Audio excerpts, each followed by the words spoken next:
Hi, this is Priyanka and I welcome you all to Srijan Wednesday webinars. For those who are attending for the first time, this is a community initiative by Srijan Technologies. As a part of this initiative, we will host webinars every alternate Wednesday. We will have speakers from different domains who will talk about subjects like front-end technologies, UI UX, mobile apps, media, entrepreneurship, community building, digital marketing, and many more. In today's webinar, Prashant Sharma will talk about why most Indian startups fail and how the market, social fabric, and ideas influence the Indian startup ecosystem. The last 15 minutes will be for a Q&A round. Please press the raise hand button on your control panel to ask your question by speaking into your microphone, or you can type your questions in the chat box below. So I would now like to introduce our speaker for today's webinar. We have with us Prashant Sharma. Prashant is a principal with Microsoft Ventures. He advises startups across stages and industries, helps develop strategies, operational plans, and business models. Prashant specializes in big data, Internet of Things, and urban informatics, in addition to wider business and technology areas. So without wasting any more time, I think we should get started. Prashant, over to you. Thank you so much, Priyanka. Thanks for having me here. Thanks to the Srijan team for hosting this webinar, which I would imagine will be beneficial for the audience. We'll get to the audience in a while. So in addition to what Priyanka talked about, Microsoft Venture is the corporate venture capital arm for Microsoft Corporation. We work with startups extensively in terms of advising, help them raise funds, accelerate their growth. We run accelerator at 7 different locations across the globe, and we have one of our accelerator location in Bangalore as well. So we are a corporate venture capital arm for Microsoft. We are fully focused on entrepreneurship, fully focused on startups. We have access to resources, access to technology, access to funds, access to people who can give the right advice for entrepreneurs and startups, and that's what we have been doing for years now, just that we have consolidated all our different operating teams. So before we move ahead, I asked Priyanka to sort of run a small pop quiz around the mix of audience that we have today.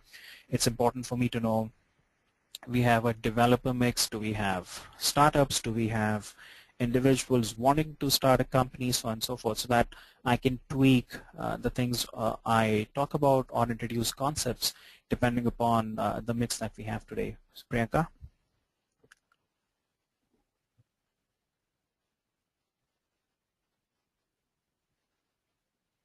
Okay, I guess the poll is open. Let's give it a few seconds and then I'll get a sense of the group that we have today.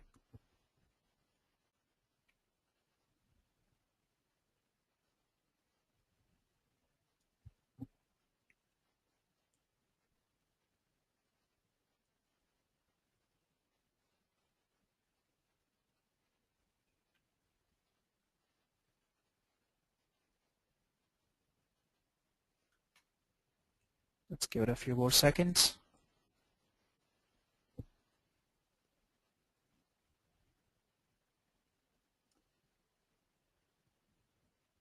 Meanwhile, I'll go ahead and load the first slide that we're going to begin with.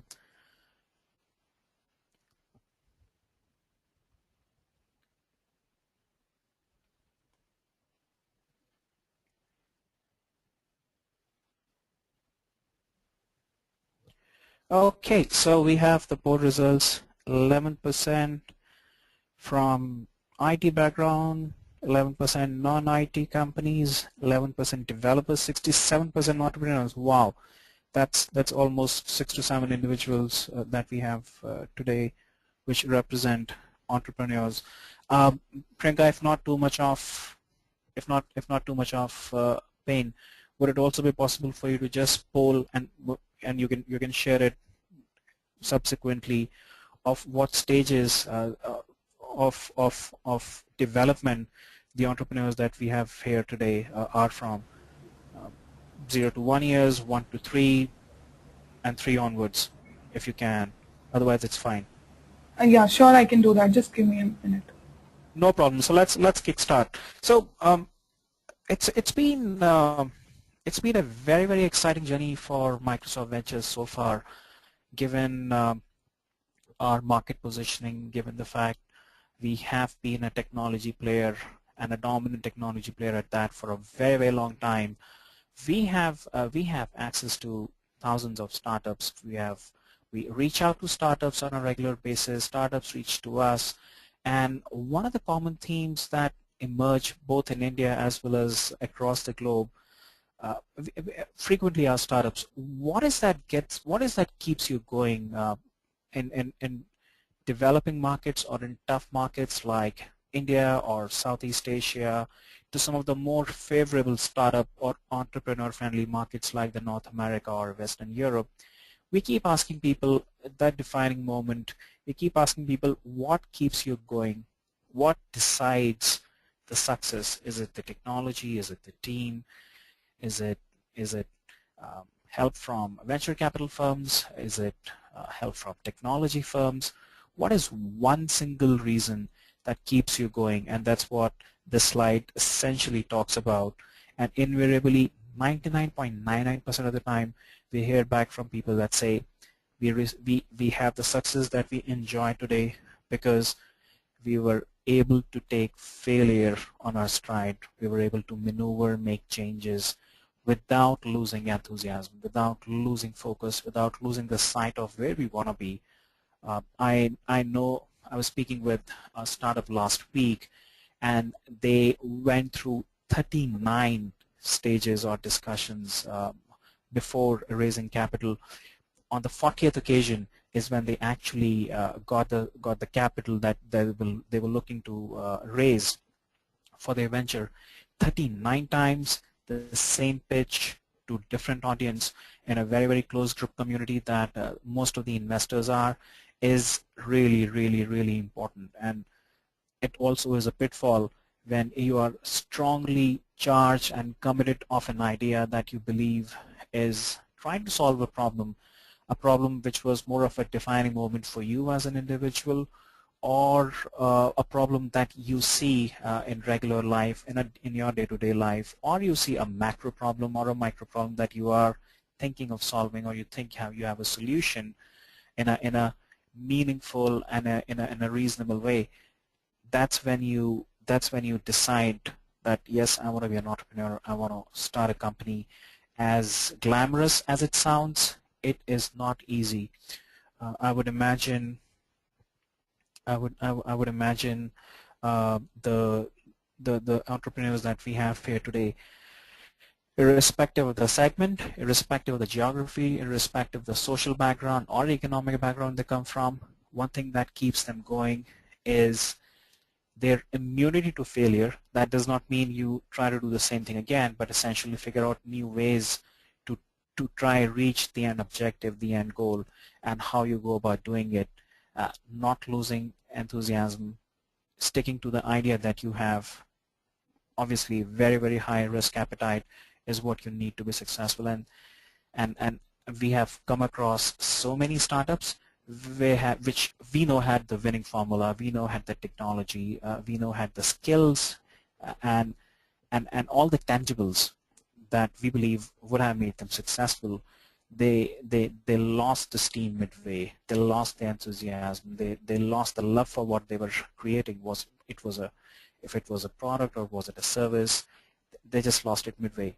So I think nothing is more important for a startup, once you have figured out the fundamentals of your business, than to make sure that you're enthusiastic and passionate about it. The degree may change depending upon setbacks or success that you may encounter in your startup journey, but it's phenomenally important that you stick to the idea, stick to the plan that you have initially envisioned as a group or as an individual. Moving on, let's look at the recent entrepreneurship history in the country. It probably will give us a better sense of what we have as Microsoft Ventures have been noticing for the last 10 to 15 in the last few years in various pursuits, and it's important for us to know what is that has changed in the last 10, 15 years, which is bearing results now. What's been the activity in the last 2 to 3 years? So we'll not go too back in the time. We'll essentially look at the 90s, sort of talk about the 2000, and most importantly, I'm going to talk about 2010 onwards, because 2010 onwards is significantly important, because after the 2008 global slowdown, it took a while for the industry in general, tech industry in general, and entrepreneurship or startups in general to revive their journey. Obviously, startups need significant amount of capital, which investors bring in across the globe. So 2010 onward is something very, very special. Is probably the start of what we believe as a startup boom in India. So we'll sort of touch about that. So 90s was all about, if there are individuals who have been working or have been following the market from the 90s, would sort of relate and imagine the 90s was all about liberalization, economy opening up, India being started to be an attractive destination for foreign institutional investors. GDP growth rate started picking up, liberalization, sort of government started to give away management or profit management of a lot of enterprises and stick to policy making. So that was all about 90s. Very, very early shoots that we started seeing in the field of entrepreneurship, or in the field of people starting their own venture. And these ventures were not just classical ventures in manufacturing or engineering in terms of creating tangible physical products. These were also ventures which were driven by intellectual property, which was driven by the knowledge industry. 2000s was all about, and we have so many startups that we come across which made a few failed attempts in the 2000s, early 2000s.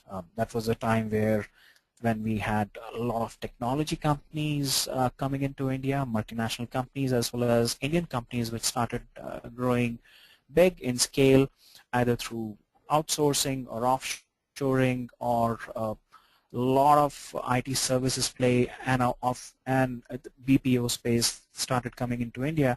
But most importantly, access to the internet, access to open source tools and technology, which opened global access in the 2000s. India continued to pick up its GDP growth rate, IT exports, as well as investments made by a lot of tech companies in India. Specific areas developed, the Bangalores and the Hyderabad's and Pune's and Chennai's of the world, which sort of emerged as a circle of excellence as far as proliferation of IT companies was concerned, which means there was a lot of talent which went in these companies, which learned new techniques, technology, upskilled themselves, and hey, you know what? A lot of them started thinking about starting their own ventures. A lot of them started reading about Silicon Valley. A lot of them started thinking about what's happening in Western Europe, or the latest trend coming out of engineering companies in Berlin. How can that be localized? Is there any way we can implement some of those learnings in India, so on and so forth? So 2000 was the germination of grassroots, large-scale entrepreneurship in India. 2000 was all about, hey, I have this cushy job, I love what I do, I get to travel different countries, I have a fairly reasonable compensation, I have access to global talent, but guess what? I see this local problem, or I see this national level problem, or a macro problem, or I see this opportunity, I see an internet as an opportunity space. I want to create something of my own. I want to create platform. I want to create online infrastructure. I want to create online distribution channels. I want to take advantage of open source technology that's available to me. And can I start something of my own? Hell yes, you can. And that's when especially the late 2000s, 2009, 10, we started some of these startups emerge in specific pockets in the country. 2010 onwards was a completely different game. We saw what we consider as an exponential growth in the startup ecosystem in the country. Suddenly we started seeing hundreds of companies emerging from college campuses, college recent pass outs, more established technology, employees coming out of more established technology companies. But guess what? What was missing was funding. What was missing was investments.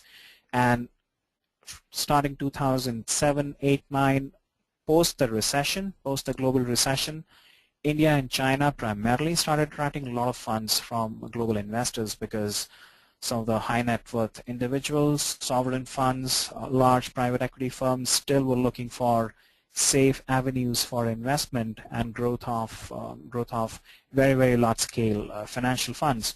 And that's when we started seeing growth of investors, a lot of venture capital firms and angel investors coming and working out of India, investing in Indian companies. So in the last 5 years, which in our opinion is just the beginning, is just tip of the iceberg as we may call it for startups in India. We have a mix of startups that we come across.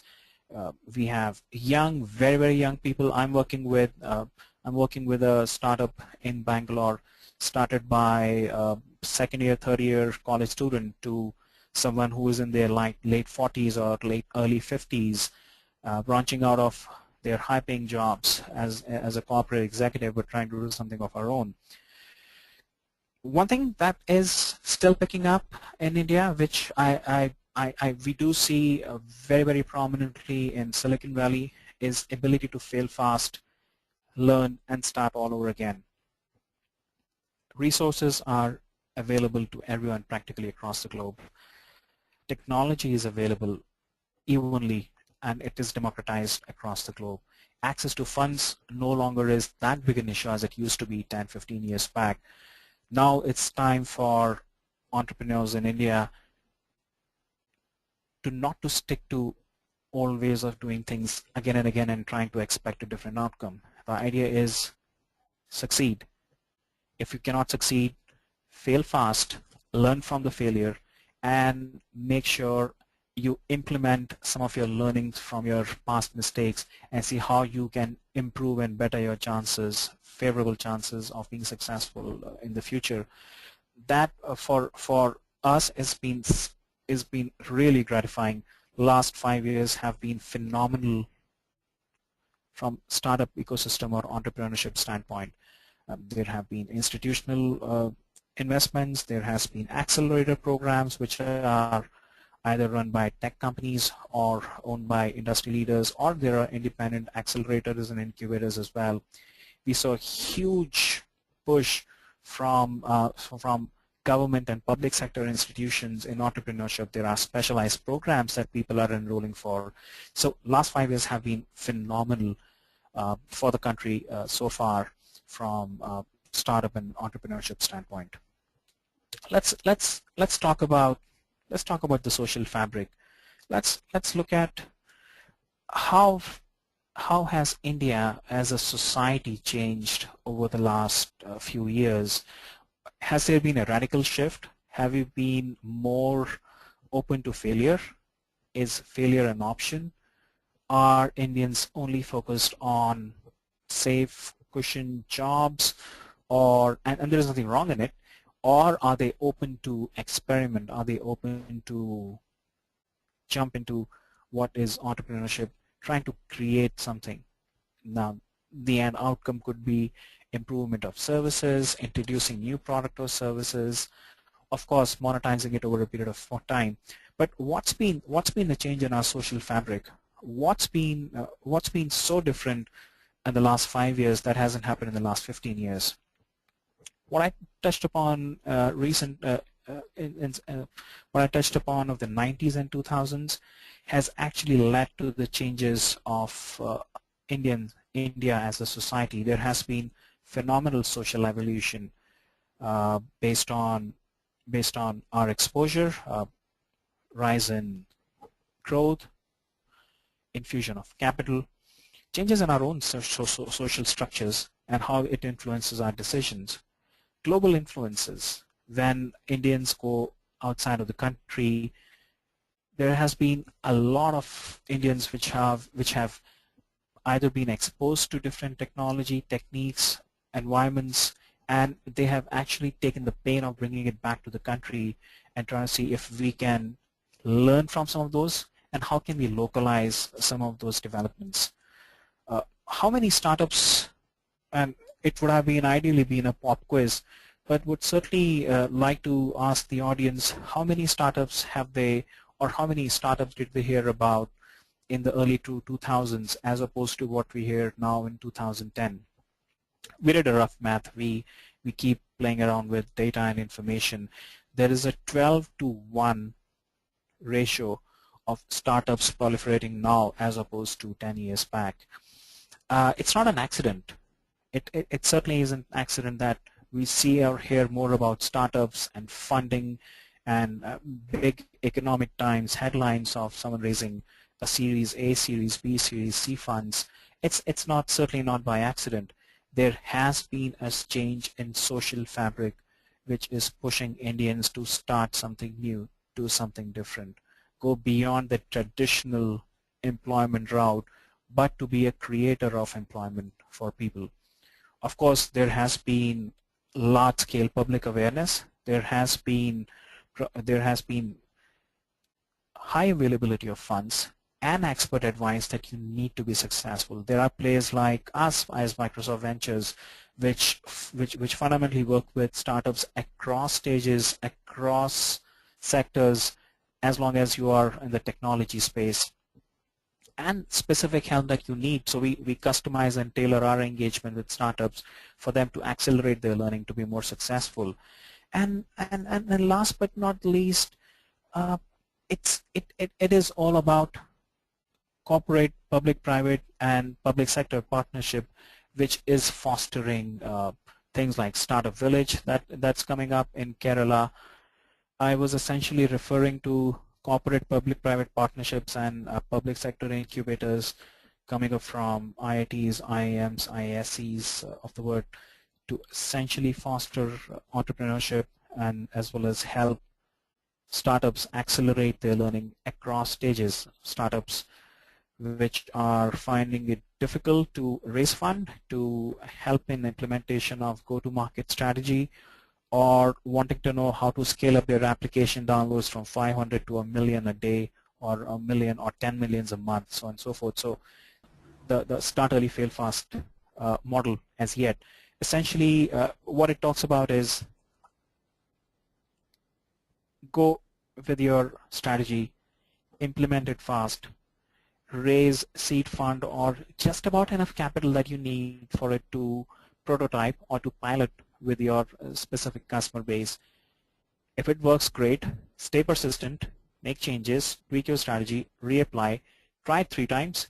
Doesn't work, you probably are either looking at the wrong market, or you do not have the right team, or you perhaps need to regroup, go back to the drawing board and start all over again.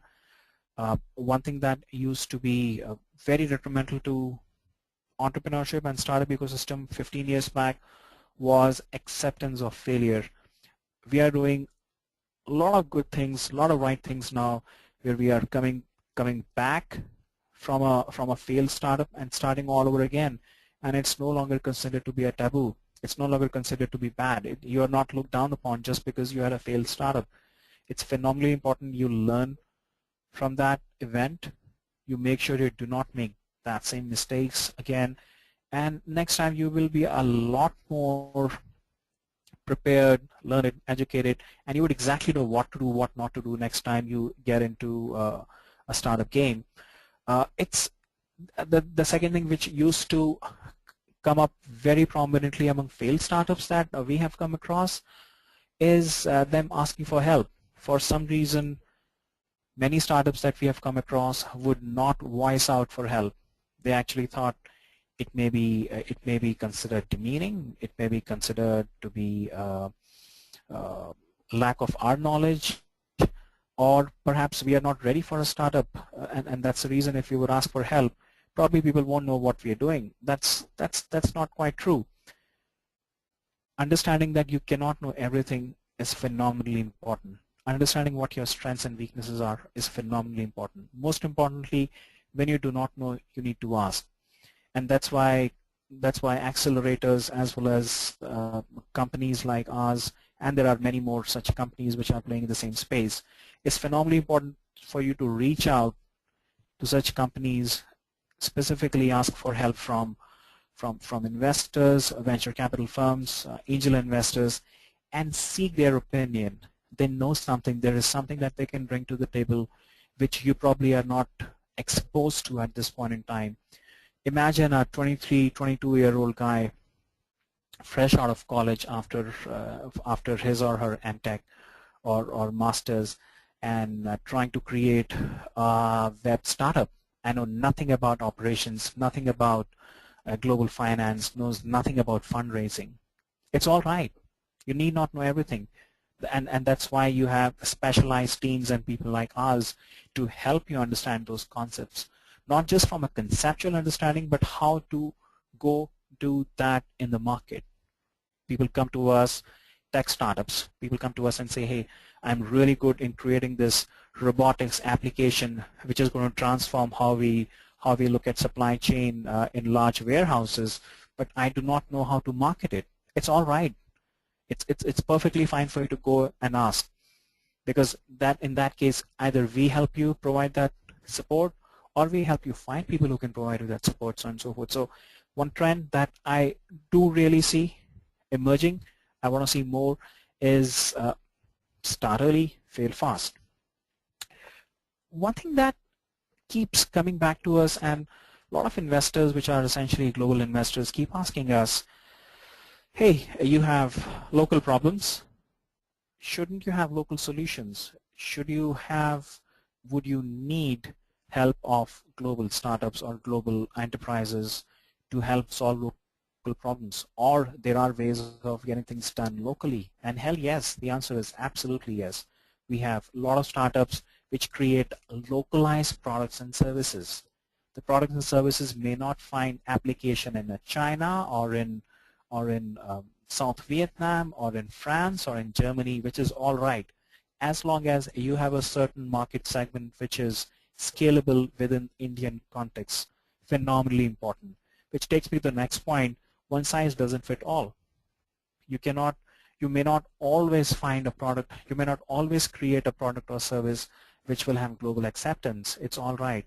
There are products and services offered by startups and entrepreneurs in the US which may not be directly translatable in India, and vice versa. We may come up with problem very, very unique to our social and economic scenario, which may not find implementation across the globe. So if you have an idea which solves a very, very local, specific, unique Indian problem, it's great. Don't for a minute think, oh, I cannot take this gosh beyond India. Guess what? It's a very, very large country. It's a very large demography, and if you can scale your idea up even within the local parameters of Indian market, it's a good thing. You shouldn't just worry about how will I take it to the US, how would I take it to South America, how would I take it to China. That's something you can solve at a later point in time, but don't worry about it. If you have local solutions to local problems, go attack them, and you will find funding. It's a big myth when people come and ask, hey, the problem that I am trying to solve would probably only be applicable in developing countries like India.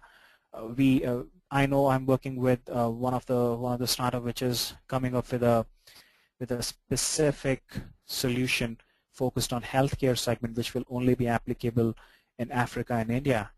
And guess what? They are doing exactly the right thing. You need not have something which has global acceptance from day one. And once you are fully in the market that you are aiming at, you can always come up with new strategies, new products and ideas which can scale up globally. But then polarize your customers. One size doesn't fit all, for sure. Some of the most successful companies in the world were not successful, would not go for a go-to-market plan which will attack all the geography, all the demography together at the same time. They don't do that. Doesn't happen that way. So it's fine if you are solving local problems. Last but not the least, the trend that is emerging is scout globally, scout talent globally, scout funds globally, scout for help globally, with with access to social media, with access to internet, with access to professional networking sites that you have available. Seek out perspectives. People are reaching out to experts from universities, from institutions, from public firms, public sector firms across the globe, and taking perspectives. Sometimes within the ecosystem you are so engrossed in your own thinking, your solution, that you actually do not validate it by people who have completely either no understanding or have a completely different view of looking at the problem or your take at the problem. So it's important that you scout globally, ask for help, reach out to people who can give you new, fresh perspectives. Now those perspectives may not be applicable in your situation, but then it's phenomenally important that you seek out neutral opinions. So have been talking about Silicon Valley. I think there is a shift of startups. There is a shift of focus as far as global influences are concerned, and let me just talk about Silicon Valley for a minute, where a lot of investments that are being made now, both by investors as well as some of the and many of the startups, are in long-range technologies, are in technologies which may find application in the next 3 to 5 years. A lot of companies are trying to solve complex macroeconomic problems utilizing analytics, utilizing big data, trying to see how to make urban informatics work, how to invest in smarter city initiatives, how to look at Internet of Things, how to bring sensory control across all devices. Some recent study tells us there are going to be as much as 30 billion devices which will be connected some way or the other to the Internet. So certainly those are some of the large-scale areas and problems that companies and startups in Silicon Valley are trying to attack. Influences on India or on Indian startup ecosystem, we come across a lot of companies which are investing in similar space. Now they may try to attack developed markets initially, but the fact remains, once we try to tackle that problem, the fact remains the market will expand to more of a global footprint in to countries like China or countries like India or in South America. So absolutely, Startup Accelerator is another area which has been very, very successful, very famous in the West, especially again in the US and the Western Europe region. We now are seeing, and I talked about startup accelerators coming up in India.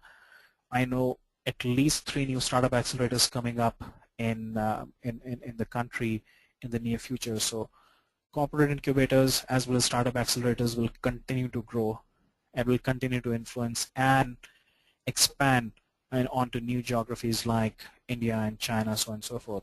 Last but not the least, absolutely, angels, venture capital firms, and private equity firms continue to pump in institutional cash, institutional investments coming into the country.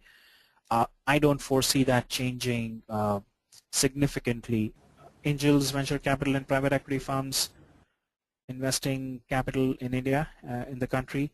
And the point I was trying to make before I shifted to the next slide was how this trend will only move up favorably for the country from large-scale institutional investor standpoint. Now, fact or myth? The question. These are some of the themes that we are frequently asked, which I thought will be relevant for this crowd as well. One of the questions that we are frequently asked is, do you need substantial amount of cash to start a venture? And the answer is no. The next question that keeps coming up very, very frequently is, do you need to have a very unique idea to start a venture? Can I have a startup which may or may not have the most unique idea? Can I still be successful? The idea is yes, you need not always have an IP protected, first in line, first in class idea to be a successful entrepreneur, because the fact remains, in technology world as opposed to any other industry, ideas can be replicated. People will catch up over a period of time. So do not worry about one single unique idea all the time. It's phenomenally important that you have your solution in itself is unique. The solution is hard to replicate. It's not possible that you completely be immune to someone to replicate the idea or the philosophy, but make sure that it's unique in its core, unique in its implementation. Should it be a unique market? It's great, it's desirable, but not a must. People keep asking me, is revenue equal to profitability? People keep asking me, hey Prashant, we have a venture, our revenue is so and so, and guess what? Is that it? Is that all we need to raise our next round of funding? The idea is no. The idea is most often people ignore the fact that revenue is not equal to profitability. My advice to startups, don't worry about profitability. What is certainly important is acquiring customers. Now, should you compromise acquisition by infusing more capital is a case-to-case basis call that you need to make, but then the fact remains that you need to have customers. That's more important for an investor or someone evaluating your venture as opposed to being profitable from day one. Last but not least, we come across questions where people say, hey, I'm developing a mobile application platform and it's hugely popular. Do you think with every download we can make $3 or $5 or whatnot? And my advice to a lot of mobile developers is figure out how you're going to monetize. Downloads is not equal to revenue, is not equal to profits. So it's phenomenally important that you understand how you're going to monetize it. If it's a freemium model, what value-added service you think you're going to sell through your app download, which may equate to what is the customer acquisition cost of your app, because with Android and Apple and Microsoft as platform, there are a ton of opportunities for you to create right applications. You can write it faster, they are more agile, and then you can make them secure, so on and so forth. But then are they profitable or not? And many times we have come across app developers which have had 40,000, 50,000, 60,000 downloads, but it's not actually a profitable venture for them. And we sort of worked with them and they have actually struggled to make it a profitable venture. So it's important that you understand mobile application development, while has low barriers to entry, to make it profitable takes a while. And so far, advertising seems to be the only model which has worked so far. That does not mean you don't have paid applications. I'm sure there are, which probably helps you cover the cost. But make sure you understand revenue is not equal to profit, and mobile application downloads may not mean it's going to be a guaranteed success for you in the long run. So with that, probably we can switch over to some questions, and hopefully I'll be audible enough and I can answer some of these questions. Priyanka, over to you. Yes, thank you Prashant for sharing your knowledge with us so freely. It was a great session despite the audio issues. So just to make up for the loss of points or knowledge that you guys must have experienced, we'll send you a few pointers in a subsequent mail. And now I'm sure you guys have a couple of questions, so please press the raise hand button on your control panel if you want to speak to Prashant and ask him the question directly, or you can type your questions in the chat box below.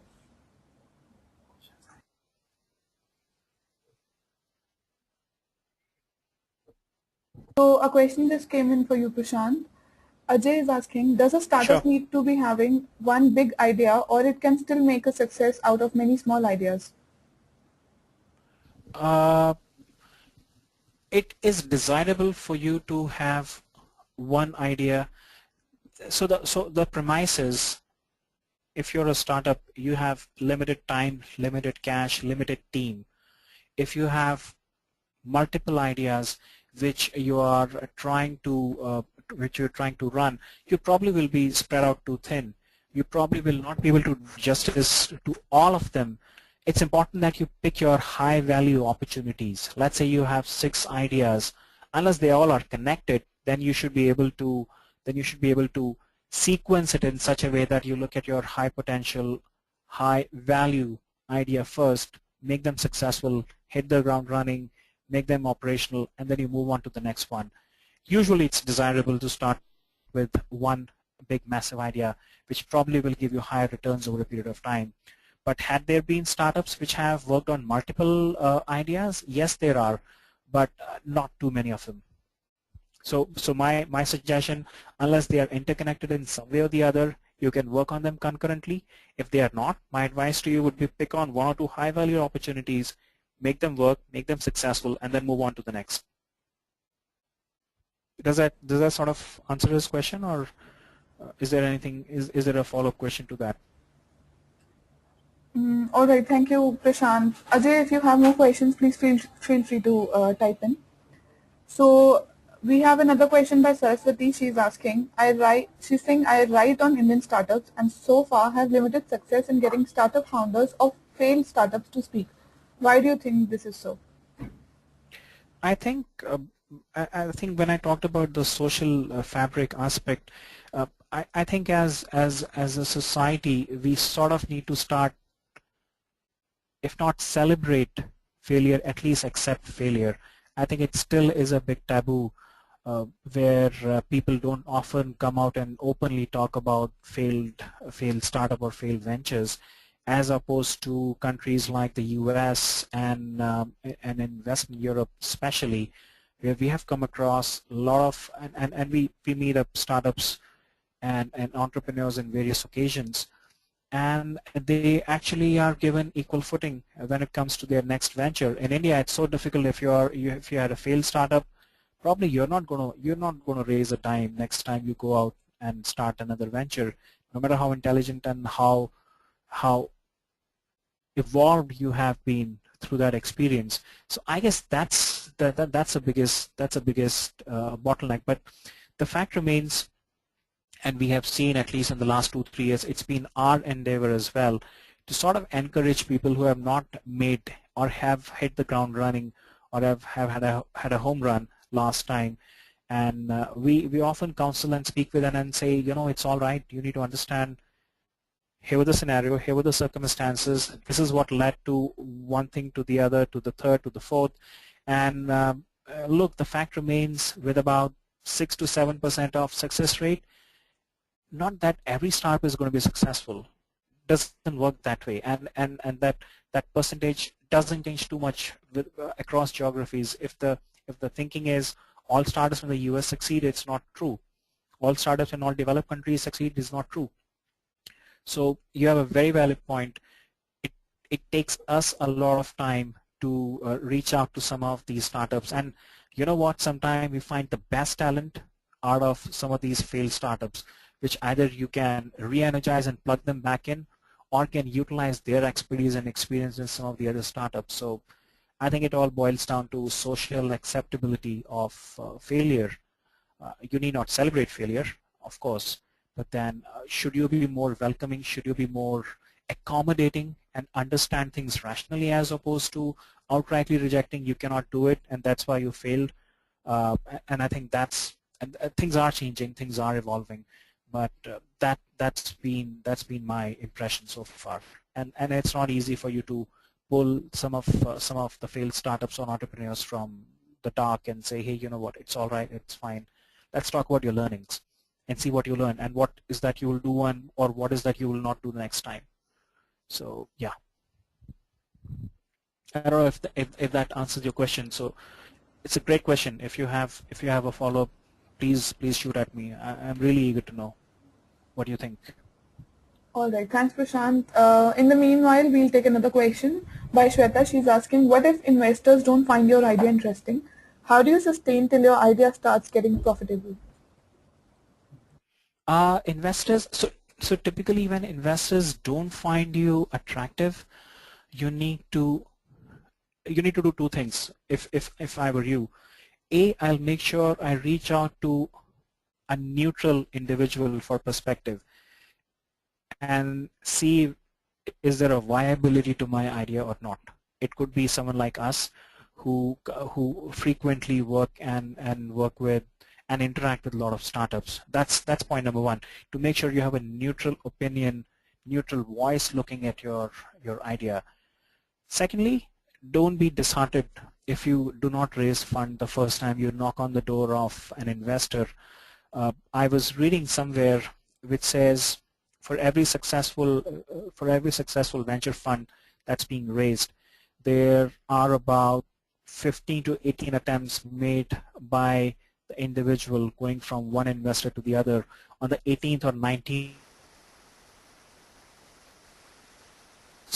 for their growth. So not to lose hope. How to retain your enthusiasm is phenomenally important. B, it's important you reach out to someone neutral and say, hey, you know what, I'm really kicked about this. So far, investors have not shown me interest. Is my pitch wrong? Is there a problem with my idea? Do I need to change my strategy? Sometimes, you know what we have come across? It's just the pitch. It's just how you present it to an investor, which makes all of a difference. I'll give you an example. We were working with a company writing software codes for high-frequency financial trading. And when they used to go meet their investors, they used to have these complex slides which used to have mathematical permutation, combination, and formulas written all over. And as an investor, I cannot understand that. And they used to talk in mathematical language, mathematical terms. So they had about 7-8 discussions, and they called me up and they said, hey Prashant, is there something wrong in our venture? And I'm like, no, why? What happened? And they said, hey, we have visited 7-8 investors, but they don't seem to be interested. After 15 minutes, they just shut off. And I said, let me go through your investor pitch. And I looked at the investor pitch. It actually looked like a PhD in mathematics. And I told them that if this is what you're going to go with, I don't know of too many investors who have done PhD in mathematics can understand quantum theories and how you're using a game theory to solve a financial market problem. Make it a lot more relatable. Make it a lot more common-like. Make it a lot more relatable so that your investors can get excited about. They change their pitch from a 98 slider that they created. They came down to about 5-6 relevant slides. First slide talking about what is the problem, second slide talking about how we aim to solve it and how it's very unique to what the market offers, and then subsequently discussing about the team and their background. And after about third pitch from that time when they changed their investor pitch, they secured their first funds. So many times it's not the idea which has the problem, on how you're presenting it to your investor, which makes a hell lot of a difference. All right, Shweta, thanks. Prashant, thank you for answering. Shweta, I hope that was helpful for you. If you have more questions, please type in. And Ajay here has raised his hand, so I'm going to unmute you, Ajay, so you can ask your question. Hi, Ajay. Yeah, I put it on the chat. Basically, I want to ask whether a B2C startup is more profitable in the long run, or is it a B2B startup also stands a chance in his experience? Right. So both are equally profitable. I think the kind of market and the kind of dynamics and the challenges both type of company, both type of ventures raise are very different. B2B are more business oriented, business driven. B2C, you need to look at some of the various dimensions of consumers, consumer acquisition, so on and so forth. So both can be equally profitable. I know of a ton of B2C companies which have faster traction, because B2C startups we have seen when they catch up really fast, and once the word is out there, then the subsequent cost of advertising or marketing or attracting customer is significantly low, as opposed to in B2B case where initial traction, your first deal may take a long time, but that once you have that deal, you can be profitable fast. So Ajay, yeah, both are very lucrative markets. Both are very lucrative ventures. Is one more profitable than the other? Absolutely not. They both are. Just that the philosophies and dynamics of customer acquisition and scale are very different, and gestation periods are very different. Does that help? Okay, thanks. Yeah, that's help.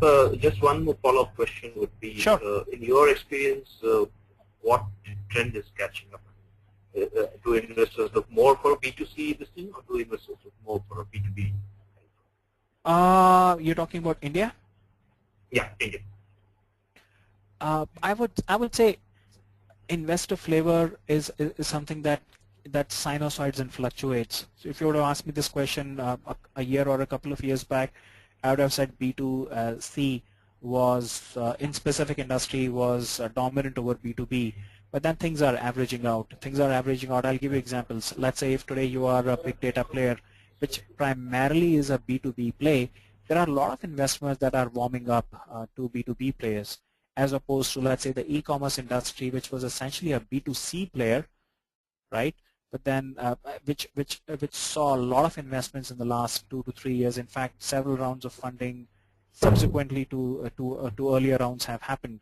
So if you ask me today, it's more or less evened out. There are set of investors which are highly focused on B2B, have specialization in B2B, and there are investors which are very good in picking up B2C opportunities and milk that market. Ajay, does that help? Yeah, that's the kind of sums it up. Thanks a lot. All right, Ajay, thank you for your question, and Prashant, thank you for answering them so patiently. I'll just take one last question here. The question is by Yatish, and he is asking, is it good to enter in saturated market? I'm running a real estate portal, but already big players are enjoying the market pie. Okay. Is it good to enter saturated markets? Unless you have a product or a service which uniquely differentiates you. First of all, be sure when you say saturated market, is it an overcrowded market, or is it a market which is already exploited from profitability standpoint, right? Can there be, and especially real estate at what you're looking at, it still is a highly fragmented market, and there are still not enough players in the market. Is there an opportunity for a player to come disrupt the market completely? Absolutely. I would actually say, if that's something that you're looking at, please reach out to me, because I would love to hear what you're doing. I would love to hear what your thinking is and what ideas do you have, and maybe I can contribute to some, because there are a lot of people, especially from real estate market penetration standpoint. There are a lot of players trying to do a lot of things. It's a huge market. What looks saturated to you today would be 5 times the market in the next 3 to 5 years once we start getting into B and C and D tier cities. So it's far from saturated, my dear friend. If you have an exciting idea, if you're trying to disrupt the market from its current positioning, please go ahead with it. Thank you so much, Prashant. Since we are running short on time here, I would request those who still have questions to please mail them at webinars@srijan.in, and we'll make sure that we'll get them answered by Prashant for you. Thank you once again for joining us in this webinar, Prashant. And we found that we are sure that everybody found your presentation very interesting and insightful. Thanks a lot for joining us in our webinar today, everybody. I would just like to announce that our next webinar is on UX improvements of Drupal 8 and why they matter by Kiet Lim on 14th May. Kiet is the CEO and principal consultant at Pixel Onion, a Drupal consultancy firm based in Singapore. For registrations, you'll be getting a mail from our site, so stay tuned and have a great day. Thank you. Thanks, Priyanka. Thanks, everyone. It was lovely speaking with you all.